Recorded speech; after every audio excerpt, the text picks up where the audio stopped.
Same old trouble, villains always knocking at the door. Pretty pictures on the page, but nothing ever stays the same.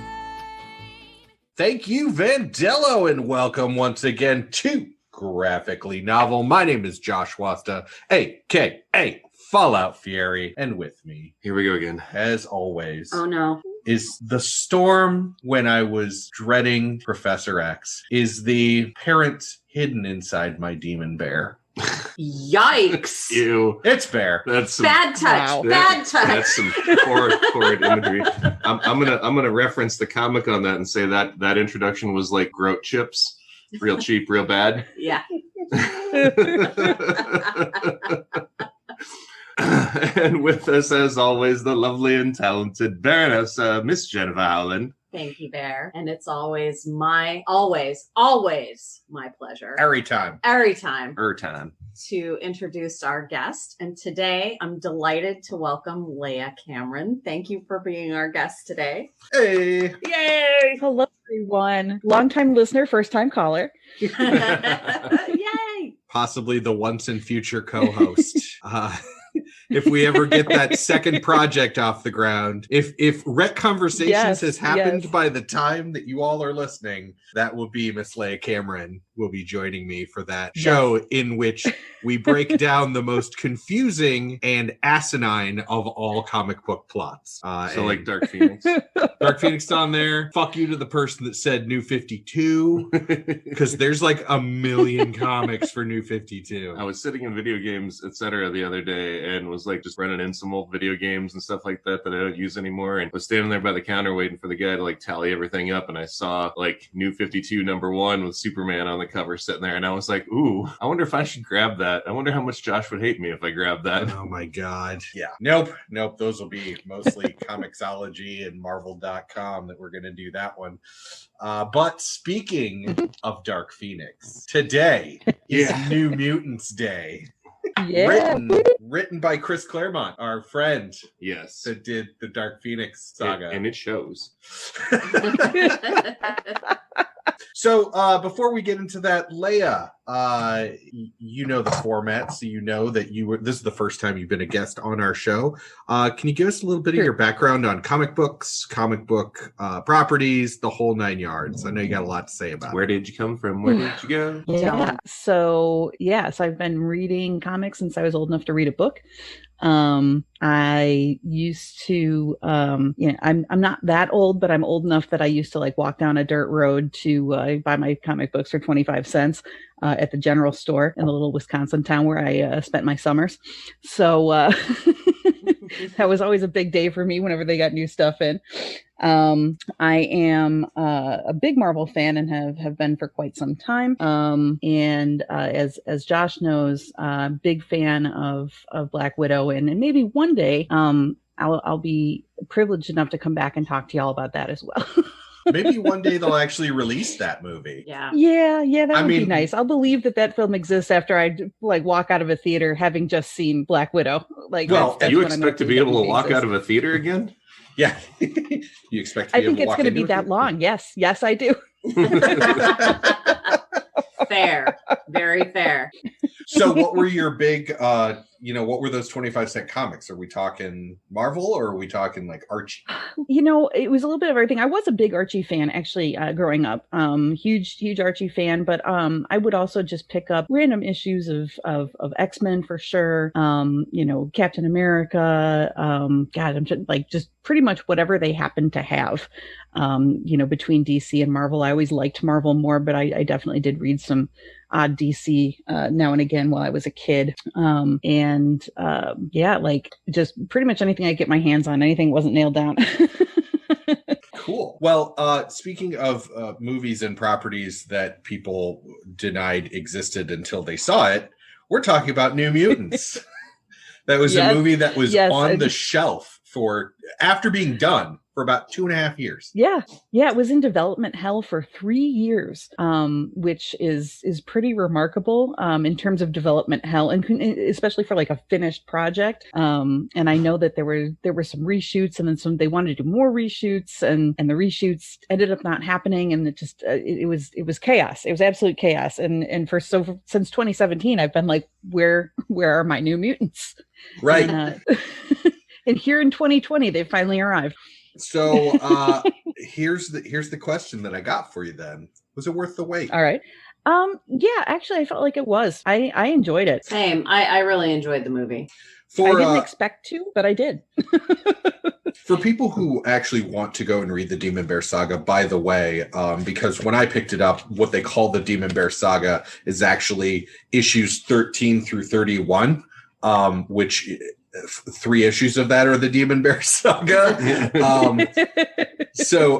The rest is really not, because I read the issues that we were covering just for, to go coincide with the movie, and then I was like, let's go back to the beginning of this and see if there's some more backstory in here, and it's really not. There's a little bit on how they get together, but they're all at Professor X's mansion as opposed to Random Hospital. Yeah. Random Hospital. Right. Or not so random hospital. The other thing is, right before the Demon Bear Saga, there's an arc where they go to Limbo, which is the place that Magic in this grew up in. In the movie, it was some place that she kind of said she made up.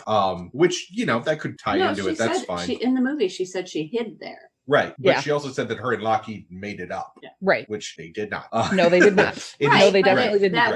But that could be her interpretation of it, Right. But for anybody who actually just wants to read the Demon Bear Saga, don't be that guy. That would be issues 17 through 19 of New Mutants. And yes, there is a little bit of lead in. There's some stuff that goes on, especially in Danny Moonstar's background.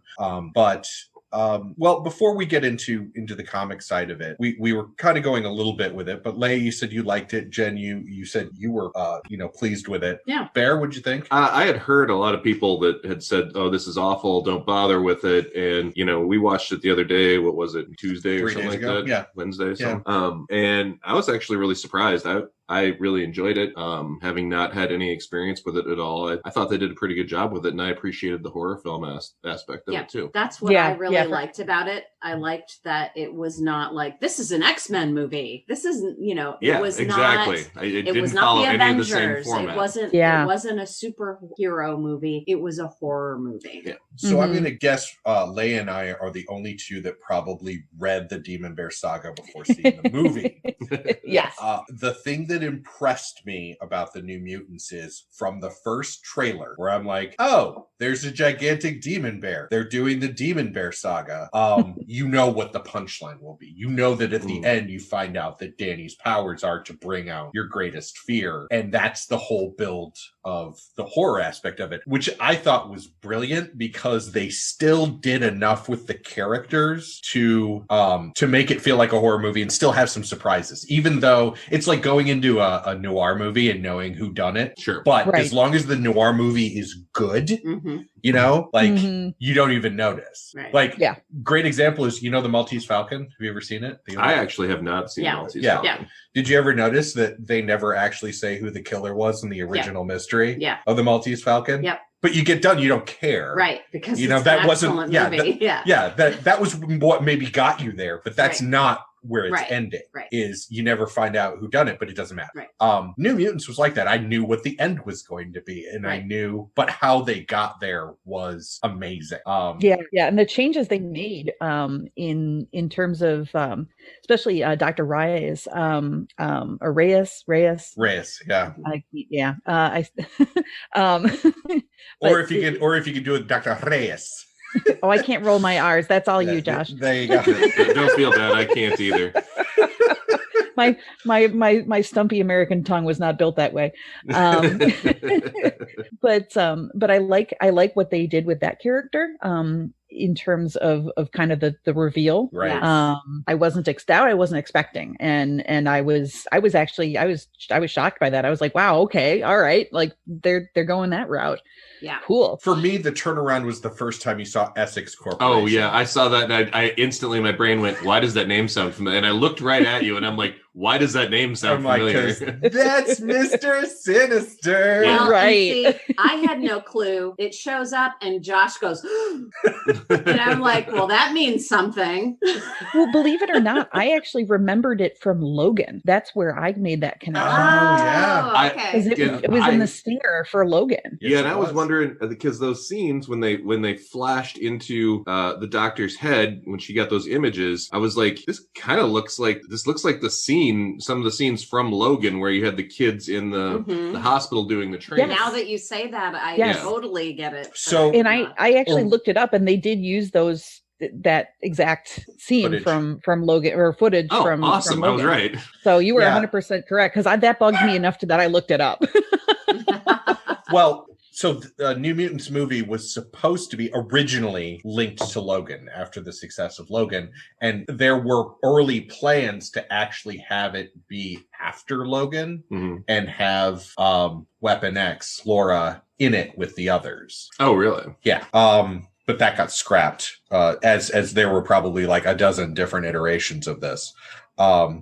But I agree with you, Leia. I like some of the changes that were made, but I also really like the things that they kept, especially Rain, Wolfsbane's background. Yes, it's just such a special, awesome background for a comic which X-Men at its very base is about bigotry and is about intolerance, and nobody personifies that like Rain does in the comics. She's always been one of my favorite like B-level X-Men that you don't really think about that often, especially since she grew up Catholic, had mutant powers, tried to go to her priest to be like, oh my God, what do I do?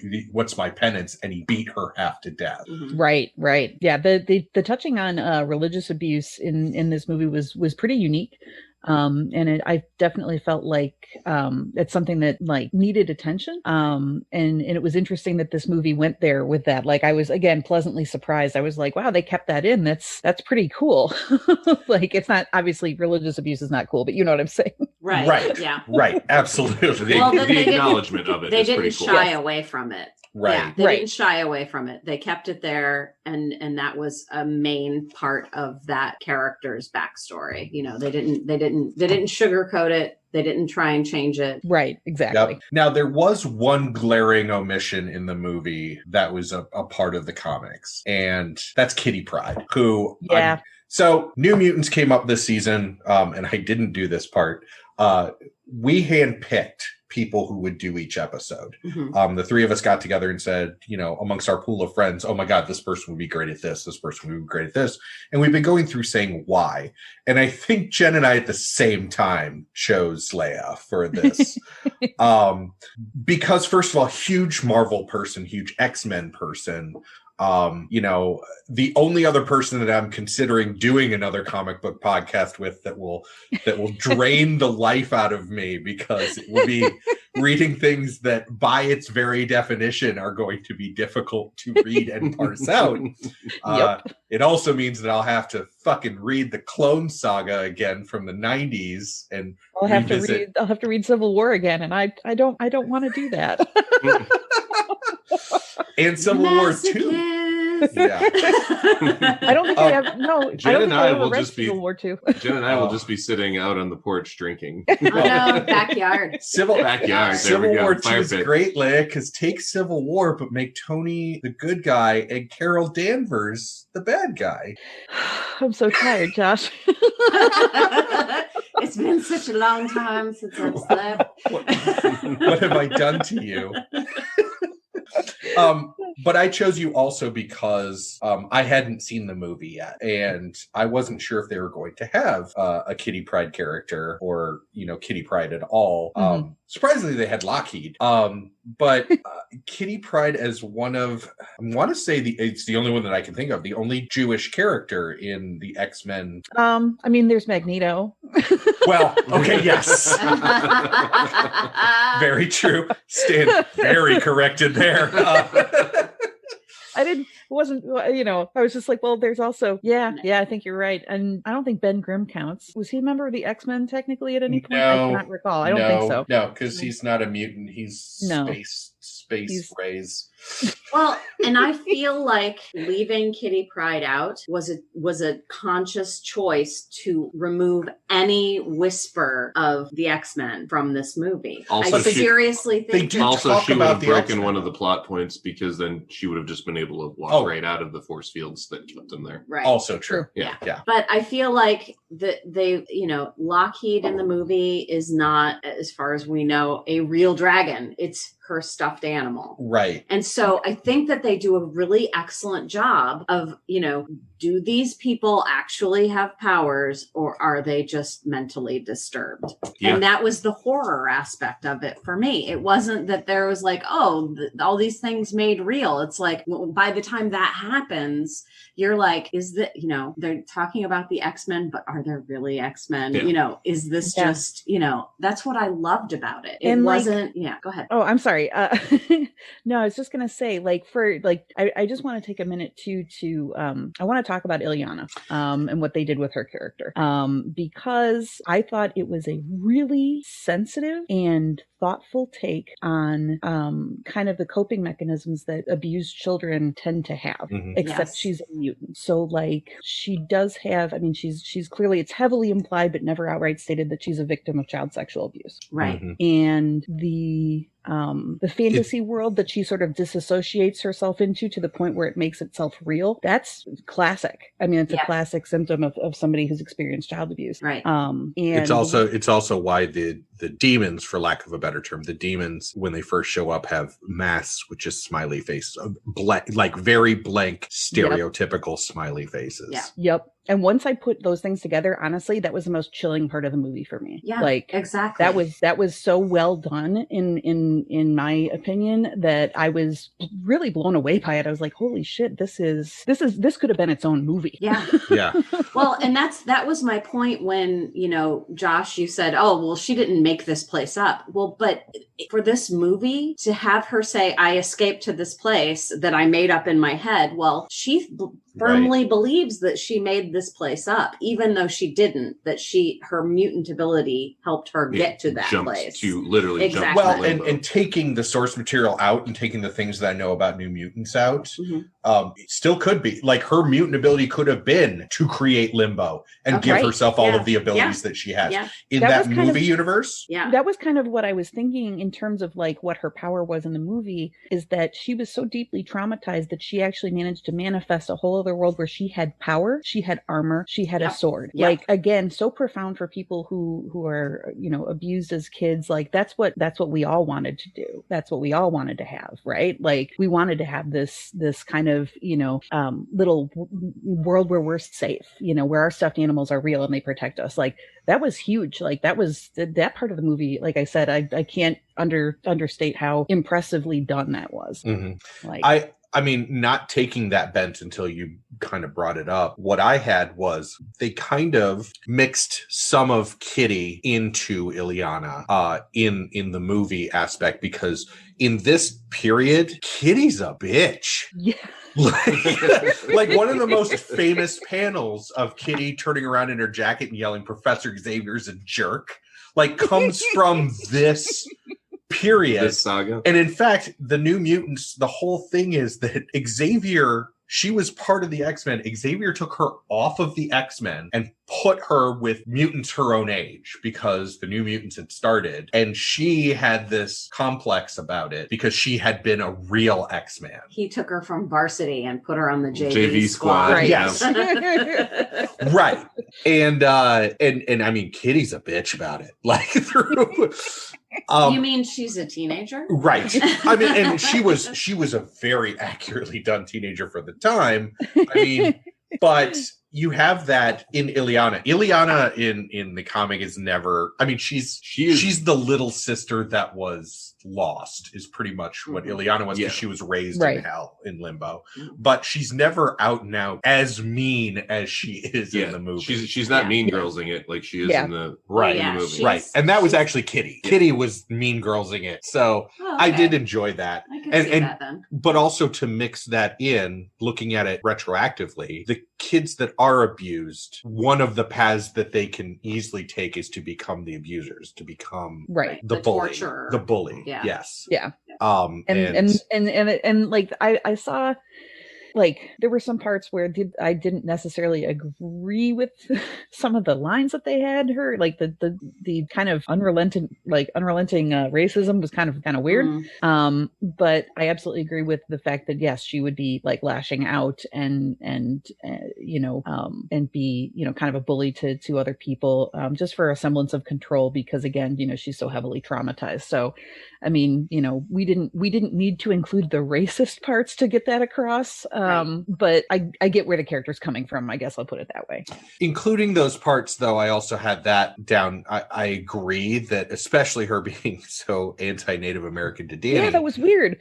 But it does give Danny that chance to turn around to do the "I'm not afraid of you." Right. Yeah. To basically be like, yeah, that was actually a good one. It was much better than Pocahontas. Like, basically going back to all of the insults that she had and basically making fun of her creativity for resorting to racism was actually not being able good. to insult her in any better way than just going back to the color of her skin. Right. Exactly. Right. Exactly. And that was something that shocked me in the comic.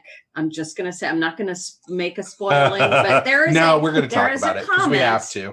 Towards the end of the Demon Bear saga, where I know exactly what you're talking about. They are red Indians. Oh no, yeah, I specifically noted that in my notes. I looked at that. I stared at that panel for a full 30 seconds because I was like, "Was this written in 1942?" Actually, no, it was written in 1983. Right, and they literally talked about like the casual racism is right there. It's like they're still red Indians. I'm like, but then like the thing of it is not only that, then they're just like, oh well, sucks to be them, and we never hear from them again. Right. Exactly. Except you do.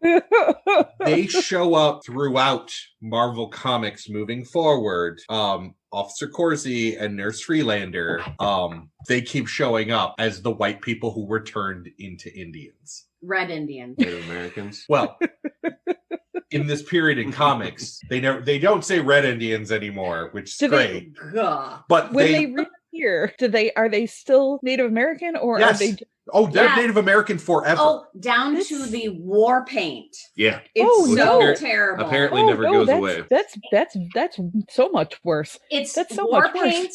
When they come back as Native American. They both have long hair. He has war paint and she is wearing basically like a, deer hide bikini. Oh my God. I don't remember this at all. But I mean, to be fair, this, like you said, this came out in 1983. So I was 3 years old. I mean,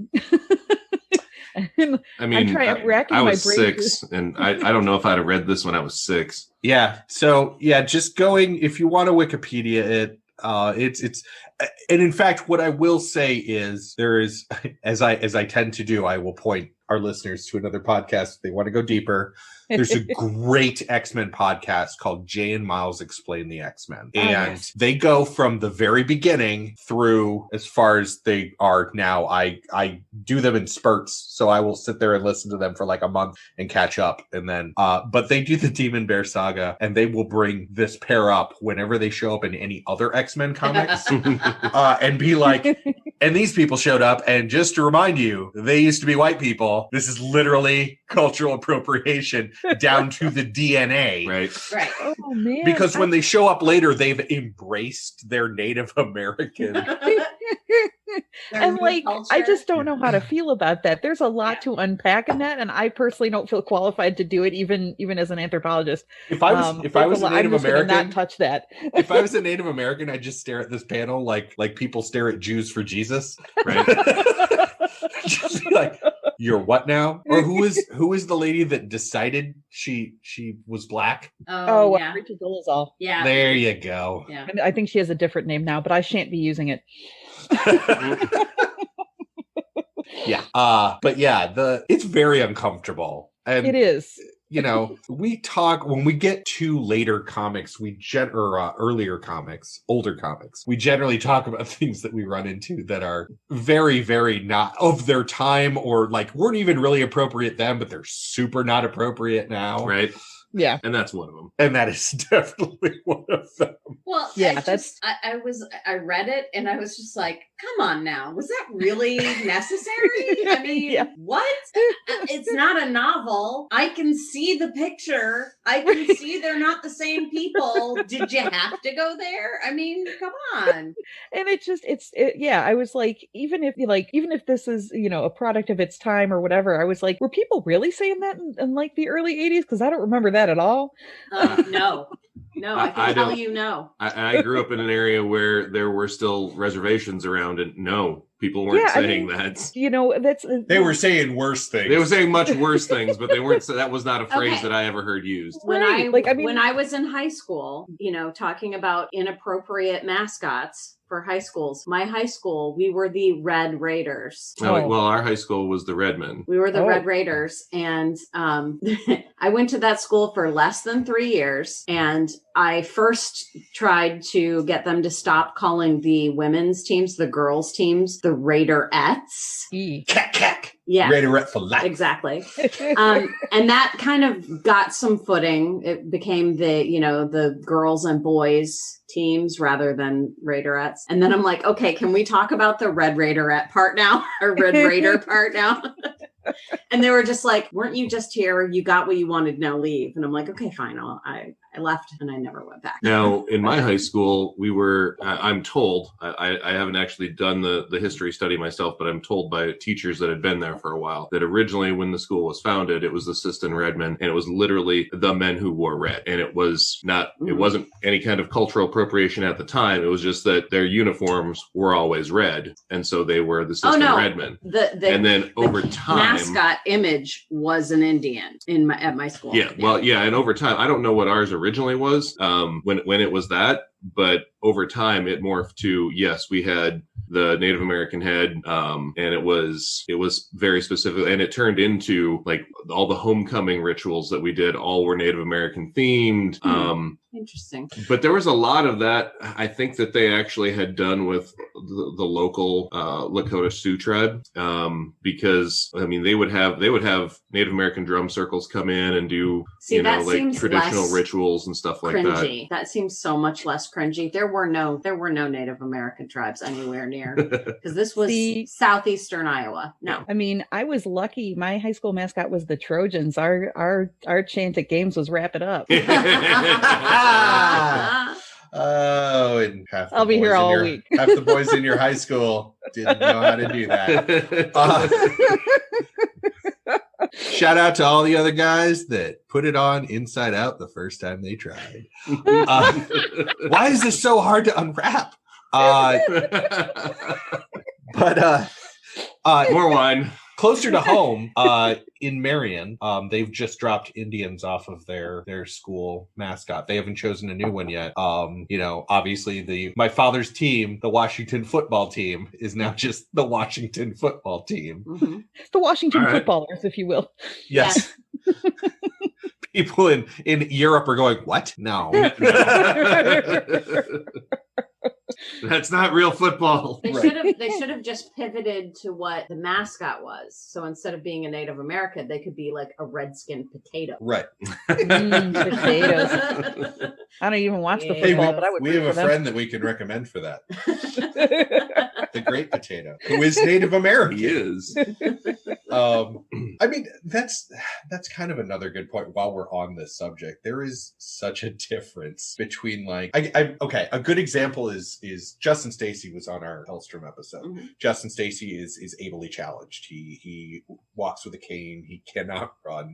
And he is the person that on my Facebook post, when I say something like, I'm going to run out and get something, he'll just drop a comment like, what's that like? I mean, and like he'll mock me for being Puerto Rican, I will use ableist things on him, and we all have those friends and those relationships where that's okay. We have gone on riff fests in my living room with you, Leia. Yes. But there's a difference between that with people who have all consented to that humor amongst each other and putting in a fucking comic right? book. Right. Nationally publishing it. Right. Yeah, that wasn't even This is a perfectly respectful term. Yeah. Right. Because we're concerned that our readers will confuse. Right. Well, what we mean. as we were watching the New Mutants in Bear's living room, at one point Danny's outside in the snow, and Bear's like, "Somebody, can you just get her a blanket?" And I'm like, "Poor taste, dude." And I was like, oh shit, yeah, that's right. Oh my God. White people can't give Native Americans blankets anymore. Well, she probably has immunity now, so Yeah, probably. I would hope. so. Mutant powers hopefully give you immune. Unless she's an disease. anti-vaxxer, and then the cold yeah. can kill her. Couldn't mutant your way out of that, could you? But I mean, and there are X-Men comics that delve into that, and actually there are later X-Men comics where people bring up these two poor people, and they're like, who? Nobody, Crank collar. Like, I'm sorry, I Like, can't do you- hear you. okay. You're going through a tunnel. yeah, Is it ever resolved? Are they ever like they are Native American until I believe they die or are written off somehow, like 15 years later. Oh Like my they God. show up well through the 1990s. That's so wild. So I have a question. That's If awesome. they get killed off, do they revert back to their Caucasian Like a scroll. bodies. Yeah, like their original who they were. I don't know. I don't have the racist comic book writer's Bible in front of me. I'd have to call Chris Claremont. Oh no! Now Can have we? some- We're adults. let's Can we not do it drunk as- down Chris Let's not Claremont? do it as a dictionary. Let's do it as like a set of encyclopedias. That's true. Yes. There's no such thing as drunk dialing anymore. Now it's drunk tweeting. You just at them. I am not giving you the password to the graphically novel Twitter. That's probably the best for everybody involved. You already have our Oh. Facebook. Okay, so New Mutants. Going back to, I mean, there's only really so much you can talk about. I mean, there's also, if we want to talk about the Southern stereotypes, we have Sam Guffey, who once you get into his background in the comics, they didn't really get into it. They really focused more on his "I'm from Kentucky," Yeah. but he comes from a large Irish family, of which there are like a dozen Guthrie children. And there are other characters throughout kind of the New Mutants and X-Men runs. But I think the big takeaways for me, because like Roberto, who they do some stuff with him later, but even in the movie, he's just kind of there. He's just kind of He's the side the character. housekeeper. Yes. Yeah. Because if you notice, every time you see him, He's doing dishes. He's doing dishes. Yeah. And they I'm actually think that's kind of cool though, because they took the male, the richest the male. richest male character and made him a just Still Hispanic. Just like also speaking from the Latin X part of it, yeah, he's still the only Brazilian in the house. so I'm saying he's a Southern American or South American, housekeeper. I got the impression from the movie, and maybe, I mean, you guys can let me know if you agree with me or not, but I got the impression that he actually enjoyed doing it, and that's why he was doing it, because he was always like dancing and hustling and like having a good time while he was like doing the dishes. And I was like, maybe some people, not me, but maybe some people enjoy doing dishes, and that's just his jam. Like he's, or that's his assigned chore or something, and he just takes pleasure from it. I didn't necessarily interpret that as being kind of subtly racist. I just was like, he seemed to be having a nice time, I guess. Every household needs an Agador Spartacus. I do not wear shoes, for they make me fall down. I would happily make space in my home for him. I am your Agador Spartacus. No, you're not. You chose No, you're poorly. not. No, you're not. But yeah, so any other points specifically for the movie, as we've kind of explained a lot of the comic. The thing to remember is the New Mutants was also the third offshoot of the X-Men. So, you had the original X-Men run. Shortly before the Dark Phoenix saga, they split off into X-Force, and X-Force was the original 5 X-Men because they had so many. No, we all know that X-Force was started by Deadpool. Well, it was mastered. It was mastered by Deadpool. But New Mutants was the third run because intelligently at one point Claremont looked at it and said, okay, well, we started this in the 60s, and the kids that were following Scott and Jean and Bobby and Hank and Warren, I guess, when they were young, no longer have anybody to identify with. That's why we've had Kitty in comics, and Kitty was hugely popular. So then they started them New Mutants. Did you... I guess I asked a version of this question to Jenn yesterday because I started playing the Miles Morales Spider-Man. And I said, do you feel more of an affinity or a connection with Miles Morales or with Peter Parker? And zero hesitation, you're like Miles Morales. Well, yeah. Why? And I'll tell you why. Because I feel like as a person who was not into superhero comics or superheroes in general growing up, I feel like there's less history there, and there's less, there are many times when I am watching something or doing something and I'm like, why is that? Who is that? What's going on? I have no idea because I don't have that history. See our episode on Guardians of the Galaxy in which they just face fuck you with 40 different characters. Oh it's so bad. I'm like, who are all these people? And why are they in my living room? And the only one you took away was Nova because you hated him. Oh my God. Seriously, that whole comic book was like getting acupuncture in your face. Right.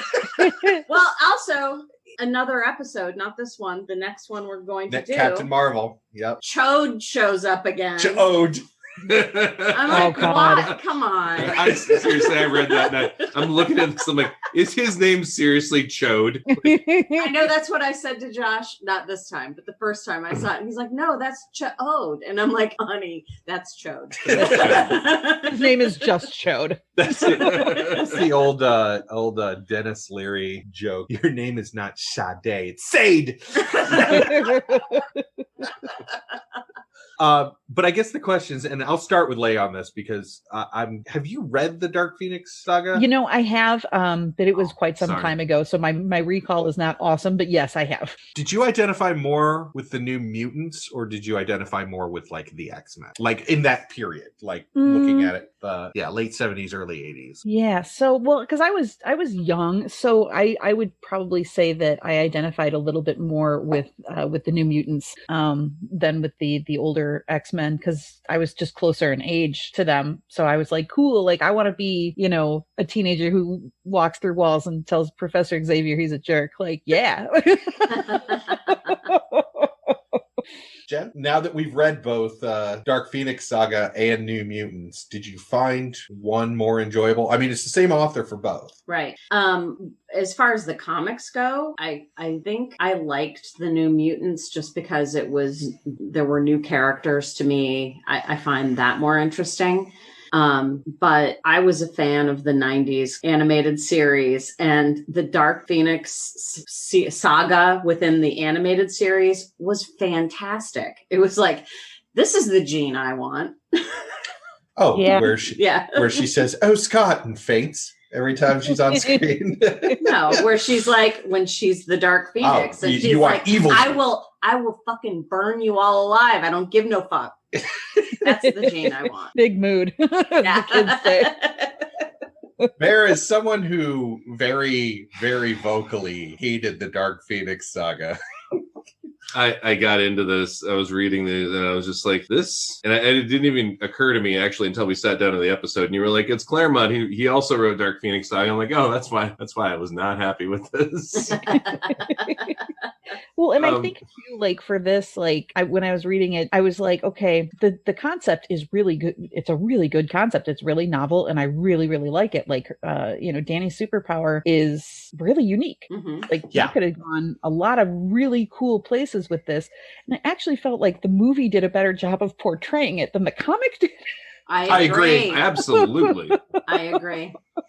So the other thing is that when I picked up these books, when I went out to limited edition because they were having a sale, I saw Demon Bear Saga and I was like, great. I didn't even notice Marvel puts out for these things specifically like epic collections, which are more than a normal graphic novel usually has. And I found this and I was like, oh, this is probably more than I need. And they had a much smaller book that just had the Demon Bear Saga. But this one specifically for Jenn has New Mutants number 26, which is just named Legion, which is the first appearance of your favorite person in all of Marvel.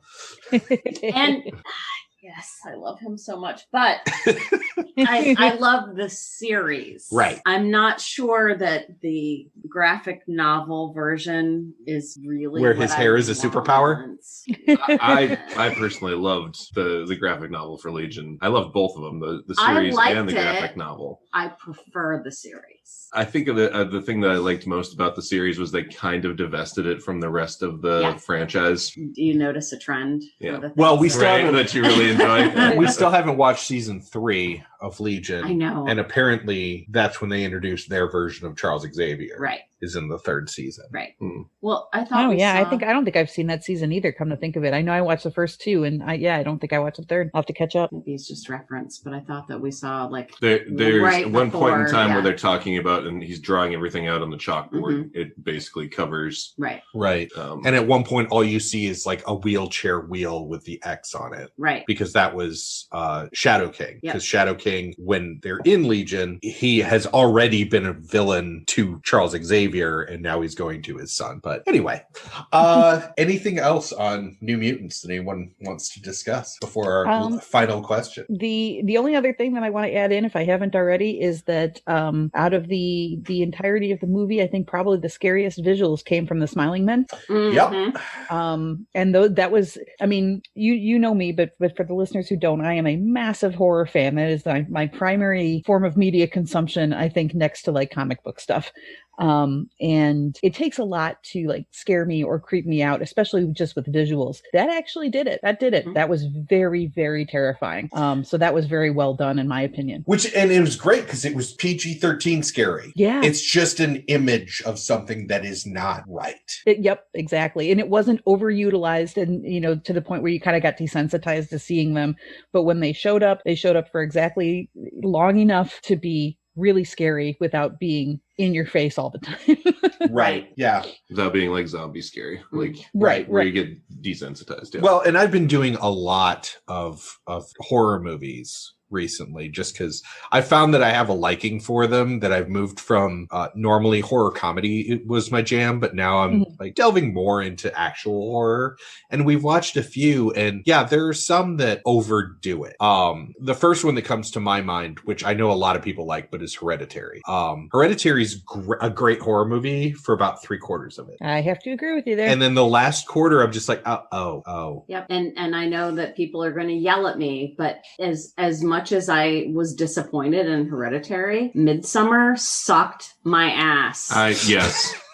There was so many points during that movie where I was just like, I'm not scared. I love you guys, and I want to, but if you guys are going to keep watching this, I'm going to leave. Yeah, it was just so. And see, I saw it in the theater, and it was the extended director's cut version that was like the special release, so it was even longer than the original one. I did not think it was a bad movie, but I would not say that it is my favorite horror property. Like I watched it, and I was like, that was okay. I've just watched a film, and that was pretty much it. Yeah, like it did not blow my mind the way that I was expecting it to, because everybody's like, this is the scariest movie that's ever been made. I was expecting it to be so much more than it was, and it just wasn't. Yeah, and it's entirely possible too that it just wasn't my. I look for very, very specific things. I think in the horror, especially in the horror genre that scare me in particular, and cults aren't one of them. Right. Yeah. For me, it's always scare my mind. Yes. Don't scare my eyes. Scare my mind, which is why like 2 of my favorite horror movies. Well, In the Mouth of Madness has always been like right at the top of my list. John Carpenter at his best doing Cthulhu mythos, but he scares you in ways that aren't big monsters popping out. He scares you because a guy wakes up and everything around him is blue. The way that it is built. It's the psychological horror aspect, for sure. Right. Or on the other end, like Cabin in the Woods. I liked that because it took, like, you can watch Cabin in the Woods, single horror genre, and lumped it into one. Any horror movie after you watch Cabin in the Woods, and it could be part of Cabin in the Woods. It could be part of the Cabin in the Woods universe. Yeah. So yeah, absolutely. I mean those kind of things that make me think and make me reevaluate. That's scary to me. Like Event Horizon. Event Horizon's a great example. You know, if I have to reevaluate things that I know are true or things that I know are the rules, you know, it's Sam Neill, right? Yes, Sam Neill. Because we had this conversation in another episode, how I kept confusing Sam Neill and Sam Elliott. Sam Elliott, very different. Sam Neill is a okay guy. Sam Elliott is a cowboy. You need to leave me alone now. I'll be in my bunk. But yeah, I mean, to circle back, and this is totally, maybe we should take it offline, but Hereditary was so good because you couldn't tell if there were really supernatural things happening or if it was just this woman, her, you know, whatever her mental illness was. Mm-hmm. And that said, I need to go back and watch more of Evil, which was the show that's on NBC that was done with Mike Coulter, the guy that played Luke Cage, because we got to the end of that, and it's very similar to Hellstrom, where they're investigating demonic possessions and things. And the first episode ends, and you are unsure if it was actually demonic possession or if it's just a psychological thing. And apparently, from what I understand, that's the show. Yeah, is they're constantly showing you these examples where you're choosing your own adventure way to take it. That is great. There's a comic, there's a graphic novel I just started reading. I'm only 2 trades in, and you can totally edit this out later. But if you like that kind of stuff, it's called Gideon Falls. Have you read it yet? I have not. I haven't even heard of it. So it's actually already been it's been optioned for FX. So they're turning it into a show. Like, they've already got cast and everything like that. They obviously haven't started filming it because episode for later on. Yeah. Future episode. But it is very much in that vein of you're not sure if it's the person, like one of the main characters, if it's like a psychosis that they're having or if this supernatural stuff is actually happening.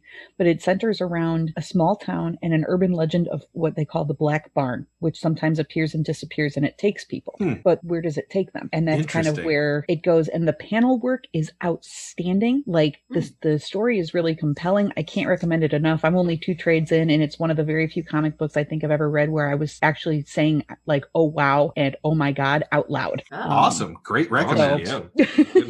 So check it out if you get the chance, and then if they eventually do the show, I'd be happy to return.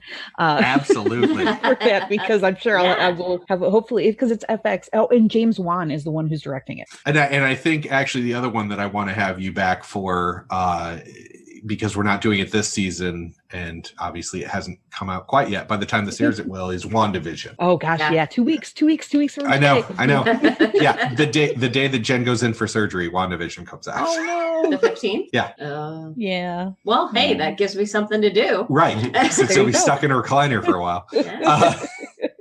All right. Well, let's get to the last question. All right. Leia, I'm not sure how much of New Mutants you have read, but reading it again now, has it encouraged you to read more? You know, I think I'd like to see more of, I'd like to reread more of the modern day stuff. Sometimes, especially now that I'm older, I find that I kind of struggle with stuff that was written when I was a kid, for some of the reasons we previously discussed. And just because sometimes like the thing that kept distracting me upon this reread was, I didn't like the artwork.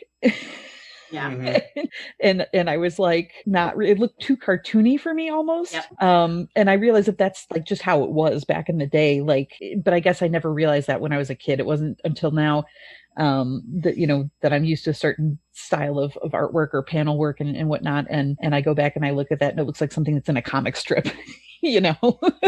Right. And I think that, the topics and stuff that they cover and the plot lines that they have are a little bit more sophisticated, which I'm more interested in reading.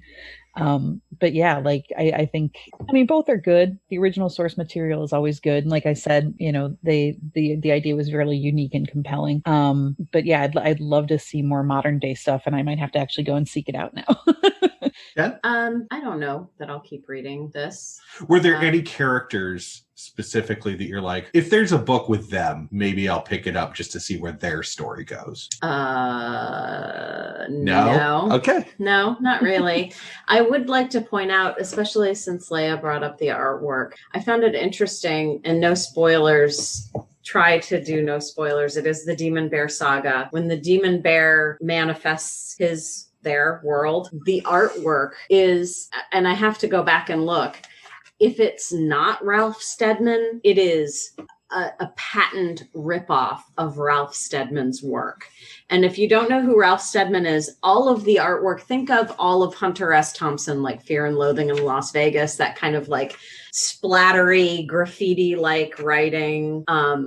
That's Ralph Steadman. Yeah. I think I know Bill Sienkiewicz did the original art, but I don't know about, I know what you're talking about, Jen. I know exactly, I can picture it in my head, the page, and I don't know if that's Sienkiewicz or if it's somebody different. It is. It's Sienkiewicz. Okay. Yeah, I'm looking at it now. It's where it's the bear is there holding up, and then the bubble of reality. Well, but the title of this issue, Badlands, that font, that's Ralph Steadman's font, where it's like, it looks like it's been drawn with like a shitty brush, and there are splatters everywhere. Yeah, and I noticed that too, Jen. You're not alone. I did notice that when I was looking at it again. I was like, that's why I was like, I'm not sure if it's the same artist or not, because it looked so different than anything that had come on the pages before it. Mm-hmm. Bear? I could not bring myself to read more. I mean, I tried when I was before the episode to read a little bit of the backstory just to kind of see how they put everything together with the New Mutants, and it just hurt. I still have issues with the massive amount of thought bubbles that are just explaining every conceivable emotion or side thought that's going through a character's head instead of depending on the art to convey it. Yes. Right. And maybe I agree with you, Bear. I do, because I didn't, until you mentioned it, I didn't consider it, but I would have to agree with you. Yeah. Yeah, and that's just I'm pretty sure that's just a Claremont thing, because Dark Phoenix Saga was just rife with that. Yeah. It was every page, every other panel. Let me explain this. Expository thought bubbles. Let me explain this. Yeah, let me explain this to you. Let me explain something that happened the last issue. And I get that at this point in time, almost everything was, you were only getting a monthly comic that came out. But still, you would think that, I mean, they're explaining stuff down to the point of, listen, I could pick up any trade at any point during this run and just know everything previously that happened, because it's going to happen. Right. Well, the other thing you need to remember is that in this period, graphic novels did not exist. Yeah, that's what I'm saying. It was just an issue. Yeah, you were getting a monthly subscription or something. So in my head, I just had the inker versus comic writer argument from Chasing Amy. Tracers. Yeah, tracers. You're a tracer. I'm an inker. There's a difference. But yeah, I just... I don't know that I could read more of it. What I really hope for is, even though I doubt it's going to happen, is another movie or a series, because I love, the movie was really good. Personally, I really enjoyed Maisie Williams in there as Rain. I wish she could play more of that. Yeah, she did an excellent job. She did. Yeah. I couldn't help but, and I know I brought it up to you at one point while we were watching the movie, that Ileana's powers, I was just like, is that supposed to be a Witchblade reference? And you just shook your head, and I'm just like, and then it happened again, and I'm like, how is this not a Witchblade ripoff? And you're like, because it came first. Because it came first. Then I did my all my research, and I was like, oh yeah, no, this came out about 12 years before Witchblade became a thing. Right. But I can't imagine that it wasn't the inspiration for it. We're gonna do Ileana, but we're gonna do it better. Yeah, pretty much. See, and again, I'll get hate mail, but I didn't get into Witchblade at all. What I got into was the Darkness, which is, was always set up to be the enemy of the Witchblade and this whole thing. But that's how I got into that whole area. And maybe one day, it's on our list. The Witchblade did have a series. It did. That's my only experience with it. It had the TV series. Yeah, it had a made-for-TV movie that just they took straight into a series that lasted 2 years, three seasons. I think 3 seasons over two years. Yeah, the only thing you need to know about Witchblade and that whole universe, Top Cow in general, is big tits, big pecs. Yeah. No one is clothed. Well, it was the 90s. It was the late 90s. Oh, you mean the graphic? The comic. Because I'm like, no, Yeah. that's not what the TV series is no. like. Everyone is barely clothed. It was the late 90s through the early 2000s, so it was all bikinis. And somehow we got through all of that, and Leia may be the only one that understands this reference. Somehow we got through all of that without anyone making Evil Ernie into a fucking TV cartoon something, and Evil Ernie's fucking horrible. Imagine the Insane Clown Posse is a fucking comic book, which also happened, but Evil Ernie, like, oh god, I blocked that out. You're welcome. Welcome back. Oh no. Oh no, Juggalo. Yeah, it goes right. Who's going chicken hunting? We's going chicken hunting. Yeah. No, it goes right in there with they are comrades in the fight against fascism. I have no ill things to say about Juggalos. That's true. Word. Yeah, Juggalos and K-pop fans. Yeah. Right? Tend to be on the front lines of fucking racism. This timeline is so weird, man. It's almost as if Claremont was writing it. I'm okay with it. That's fine. Oh, yeah. I thought the weirdest thing that was like, comic book related was that somebody read Johnny the Homicidal Maniac and said, give that man a kid's show. Right. And then he made Invader Zim and everyone fucking loved it. Except for Nickelodeon, who was like, who are you? How did you get in our house? Right. And then We didn't ask you here. Netflix 2 decades later is like, it's okay, baby. Come on, we'll give you a special. Like, hey, adults, remember this. Yeah. So I miss you, Cupcake. On my side, when it comes to the New Mutants, I think I agree with what everybody else has said, especially art style and writing style. I think the furthest I can go back is Layfield, and Layfield's still pretty bad.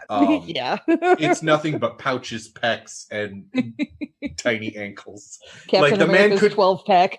Yes. The man literally could not draw feet. It's a well-documented fact. Put them all in boots. But that goes back to Deadpool in that era. So 90s, I think, is as far back as I can reliably go, especially with art style, with house art styles. Because as you're looking at this, yeah, you're right with Sienkiewicz and Buscema. They're both writing the same style. Mm-hmm. Because Marvel had thou shalt use house style until about the 90s. And then you start, and for better or for worse, even when I see an artist that I'm not a fan of, like, I can't remember the artist, but he draws everything very like elongated lines. He did Spider-Man for a long time, but people liked him, and I was like, I can't get behind it, but at least it's different. Mm-hmm. At least not everything coming out all has to be that same style. Right, exactly. And like some of my favorite artists have very unconventional styles or very distinctive styles where, you look at that and there's no question that it's them. Right. Well, that's 90s. You look at 90s and you're looking at McFarlane. McFarlane hit the scene and he started to do things with Spider-Man that is iconic for Spider-Man today, for better or for worse. Some things like having webs under his armpits for no reason,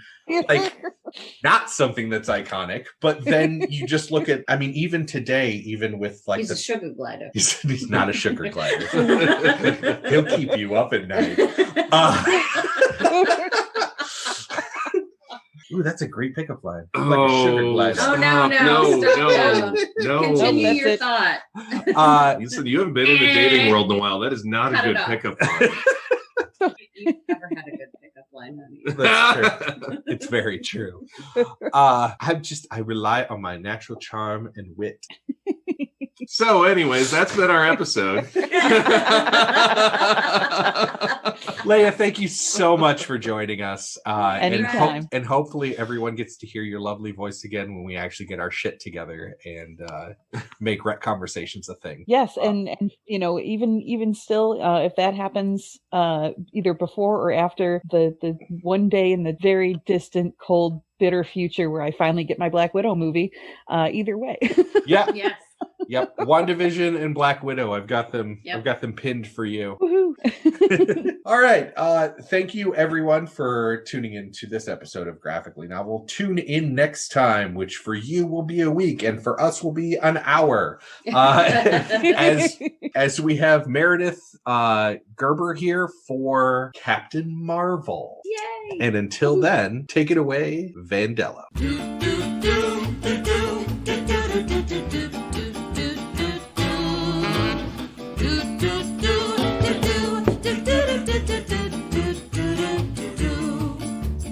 Come with me, I'll tell a story that you might have heard before. Graphically novel, but the same old trouble. Villains always knocking at the door. Pretty pictures on the page, but nothing ever stays the same. Do do do do do do do do do do.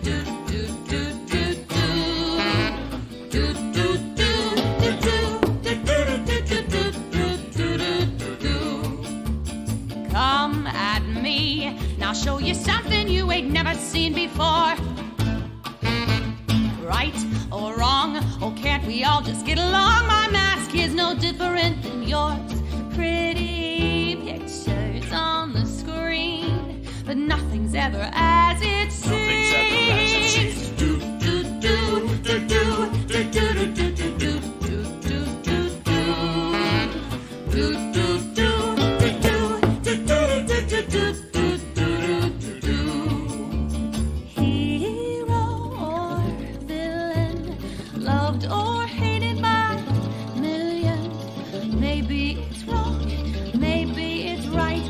You don't want to see my back.